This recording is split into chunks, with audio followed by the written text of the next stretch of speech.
these days, the cost of groceries is going up. Everybody has seen the impact at the grocery store, and we see the headlines in the news.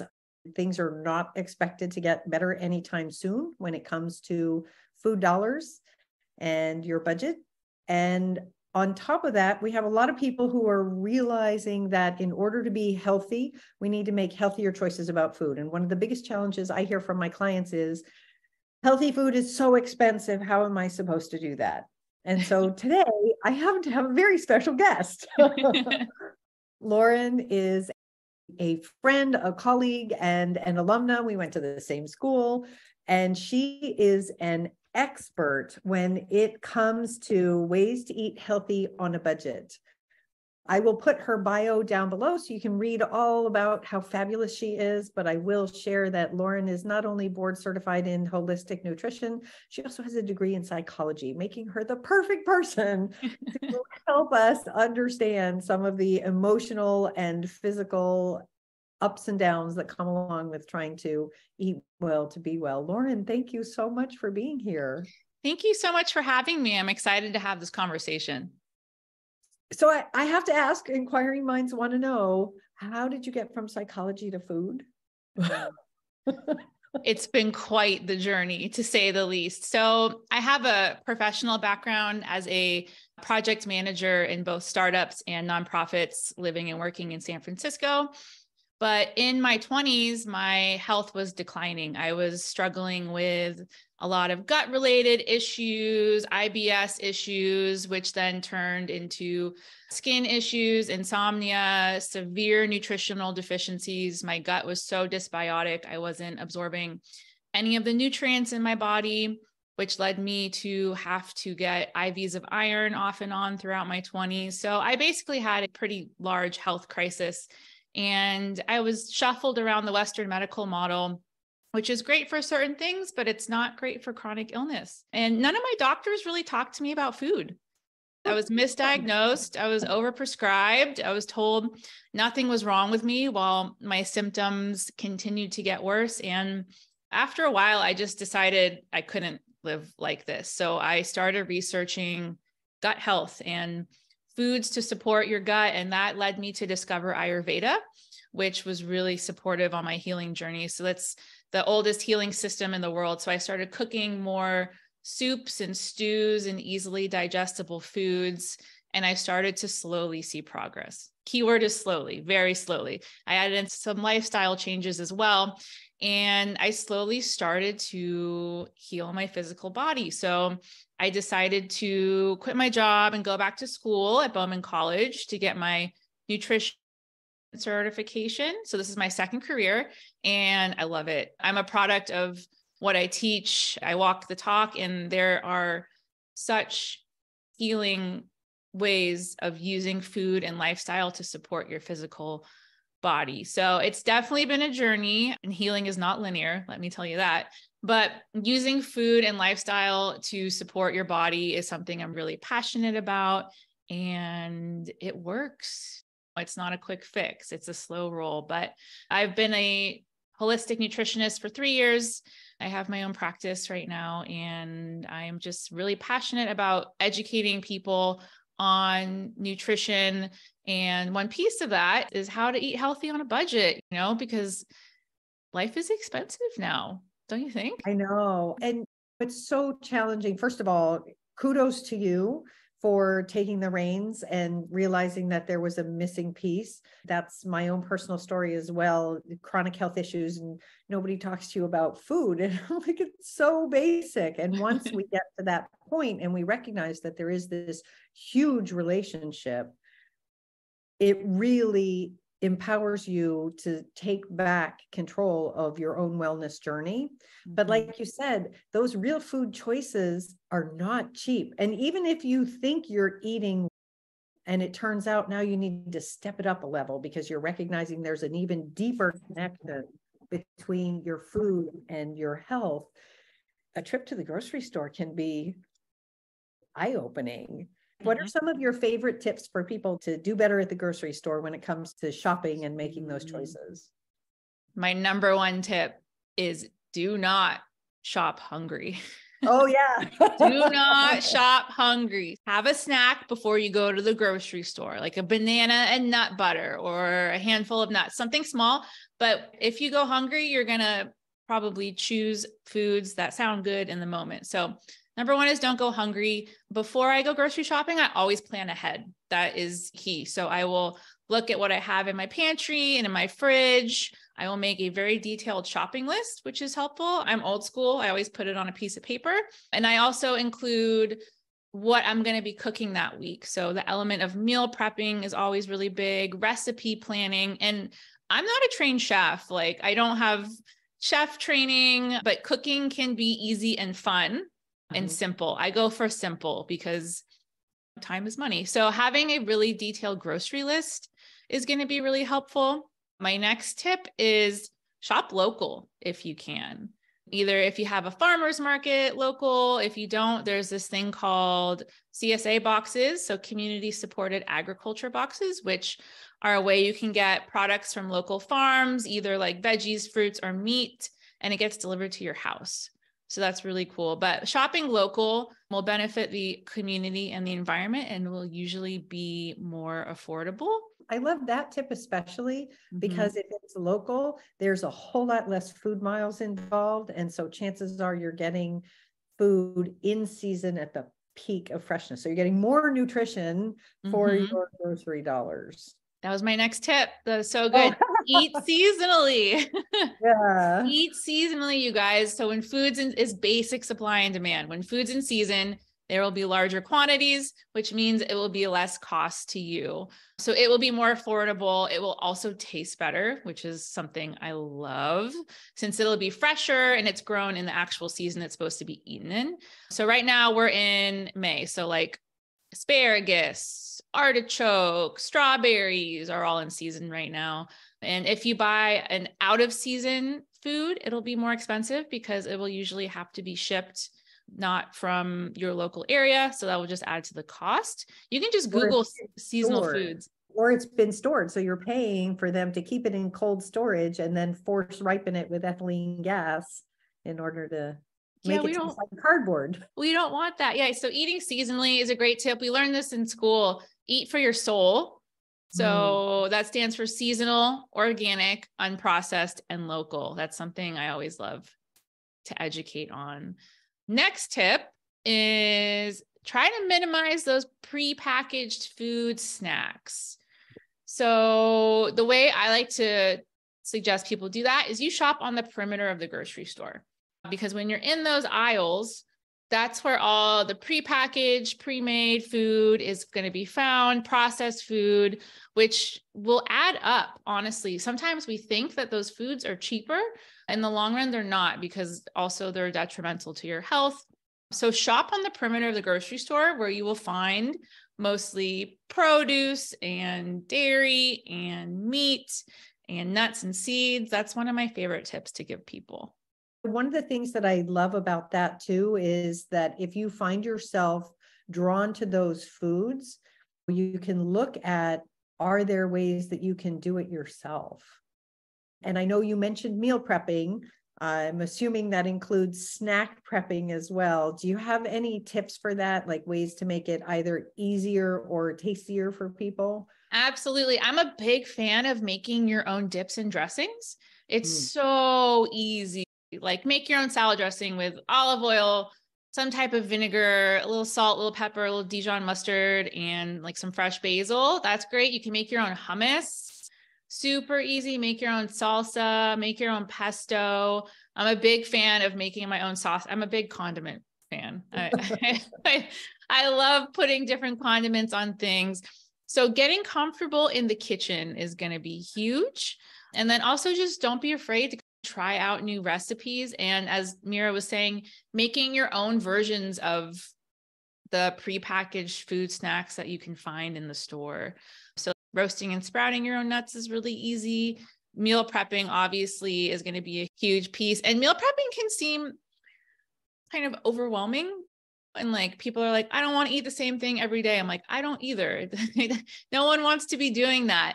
So for meal prepping, I always say start small. Pick one recipe to meal prep. I like meal prepping lunches. So like having some quinoa and like ground turkey already prepped in the fridge, having all your produce washed and chopped is going to be huge because it will be way easier to just grab and go, have your fruit washed and ready to rock. So it's a really simple, tangible ways of having food prepped and ready to go in your fridge to really set yourself up for success, but also save money. If you have these foods in your fridge, you are a lot more likely to eat them as opposed to going out to grabbing something to eat. And one of my favorite things to do, I actually flip my refrigerator drawers because the bigger drawer is the meat drawer and the smaller drawer is the produce drawer. And so I flip them and I use that bigger section and stuff it full of veggies and fruit and things like that so that it's right there. And like you said, if it's there and you've got it to hand, it's a whole lot easier to eat it instead of, opening the closet and going, what's in the pantry? What can I snack on if you need a snack? And I think one of the other things that's so important for people is to remember that as humans, we like crunchy foods. So have crunchy snacks. I love like you said, the nuts or some crudité with hummus or a salad dressing. Those are really great tips. And they will be more affordable. They will taste better. And it's fun making your own food. It's a really rewarding experience. I really like it. Unfortunately, we have beautiful kitchens and very few people spend a lot of time in there. Do you have any tips for helping people get back into the kitchen, learn how to maybe gain some tips and skills so that they can begin that journey towards making more of their own food again? That's a great question. My first tip would maybe be do like a big pantry clean out. Look through all of your dishes and your cookware and your pantry and get things nice and organized and ready to go. Because I remember I do it once a year and I know after every time after I clean it, I'm like super stoked to get back in the kitchen. But just start small. There's this great Julia Child quote that says, "No one's born a great cook. You learn by doing." It's a practice. And as I was saying, I didn't start cooking for myself into my like late 20s when I had to. There's so many recipes online. I know you have so many recipes, but start small and cook something that sounds good to you. Don't cook it because it's healthy, Find a recipe or find an ingredient that you like to eat and then look for a certain recipe on how to prepare it and just see how it goes. Enjoy the process. And I love that tip so much because I know for a lot of people, they're online, they're Googling, oh, I need to eat more of this because everybody says X is healthy, picking on a former president, broccoli. And if you don't like broccoli, don't eat it. I am a huge fan of encouraging people to not eat foods they do not like. Like, let's stick with what you do and just learn how to up level it a little bit. Absolutely. Yes, that's such a good tip because food is nutrition, part one, but it's also meant to be enjoyed. They go hand in hand for sure. Because if you're eating a food you're liking, you're going to be in your rest and digest state. So you're going to be actually digesting your nutrients better, absorbing the nutrients better. Your gut will be working at a more optimal rate. So it's like a win-win situation. Absolutely. Another question that comes to mind, do you have any places you like to encourage people to start when they're looking at their grocery budget where they can maybe get the best bang for their buck? That's a great question. A good tip for this is know your stores. There are certain stores that I get my meat and fish from. There are other stores that I get my produce from. There are other stores that I get my grains from. So like Trader Joe's is really great for like grains and like the nuts and the seeds. I go to Sprouts for my veggies. I go to a local fish market for my fish. But knowing what stores have the best deals is super, super helpful. I really love doing that. And that's actually really such a good idea because if you start keeping track of who's got what, it becomes really easy to know when you need to go somewhere else.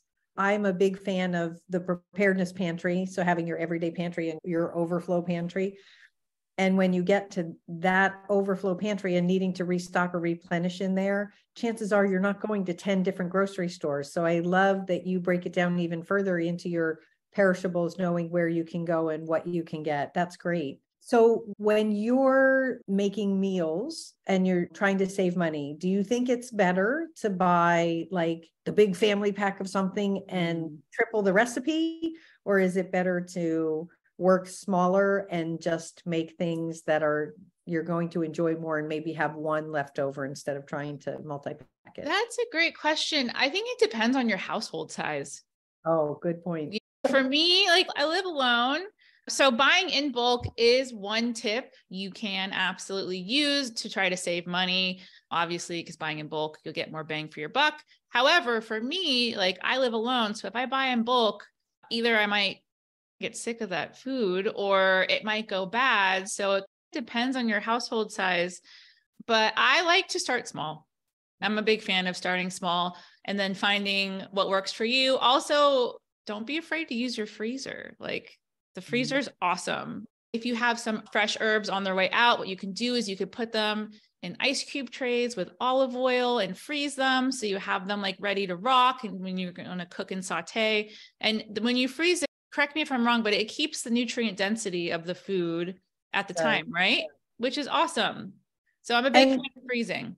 And actually, that's got to be another really good tip too. Even if you have a windowsill, grow a few of your own fresh herbs, you're going to save so much money over buying them at the grocery store. Because what you buy dried is so hideously expensive versus what you can pick. Yeah, that was one of my tips I didn't say yet. Actually, grow your own food. This is one of my favorite things. So if you are in a small apartment, start with just some herbs on your windowsill. Trader Joe's has great options. You can do like basil or thyme or oregano. If you do have a garden, like I have a little planter box, which I've been adventures in growing my own veggies. Some have survived and some have not, but it's really fun. And then also it's an affordable way to feed yourself. It will be more nutrient dense. You learn a lot about the growing seasons, let me tell you. But yeah, I'm a big fan of playing in the dirt and growing your own food. Also, just being mindful of people's spaces, because some people have beautiful, huge homes and some people are in cities and apartments. The possibilities are honestly endless. So for some reason, I'm reminded of this funny quote: gardening is cheaper than therapy and you get tomatoes. I love that. It's true. It's true. When I'm in my garden, it's very therapeutic. Like you're outside, your hands are in the dirt. You try all the different foods that you're growing. Like my kale is on its way out, but I have some strawberries coming in. Oh, nice. Barely hanging on. I don't know. They're looking a little small. We'll keep you updated. There you go. And see, I have a small garden myself. Unfortunately, we had a hailstorm a couple nights ago.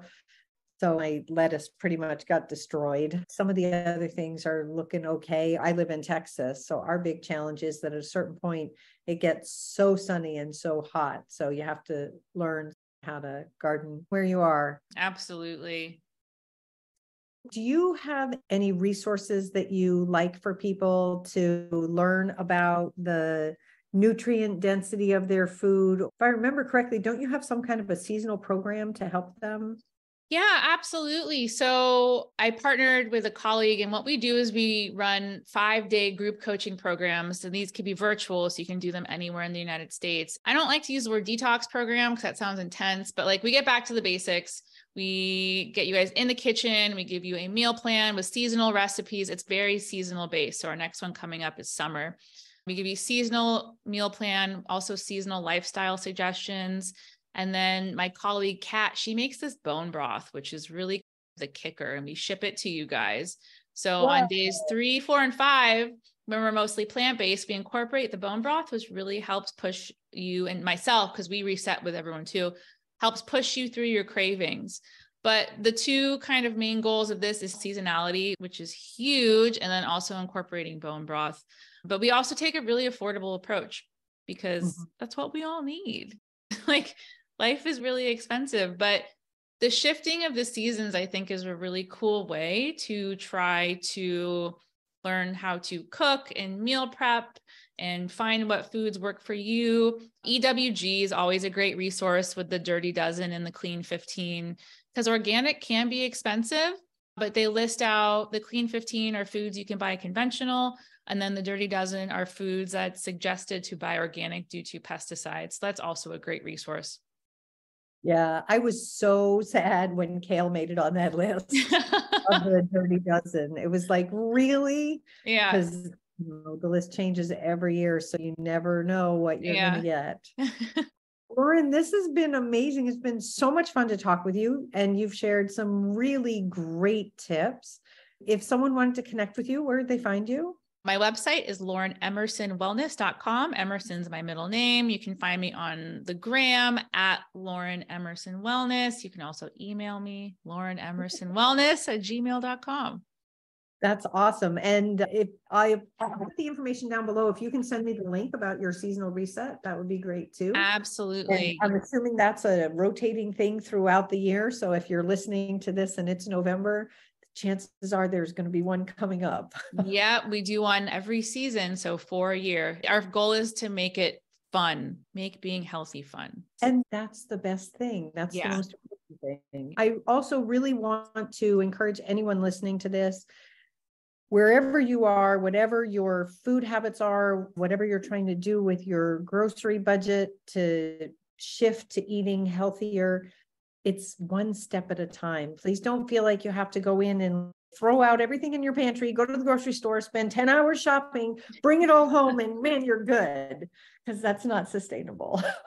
No, we're all about small, simple commitments. Choose 1 to 2 tips and focus on those for a couple of weeks and see how it goes. Because as Mira said, sustainability is key in really incorporating this into a lifelong lifestyle. Absolutely. That's what we want to do. So folks, thank you so much for joining me. Lauren, thank you for being here and sharing. It was really wonderful to talk with you. And I want to encourage everyone listening to take all the tips you've just heard, pick one, start there, and make it a healthy day. Thank you, everyone. Bye, folks.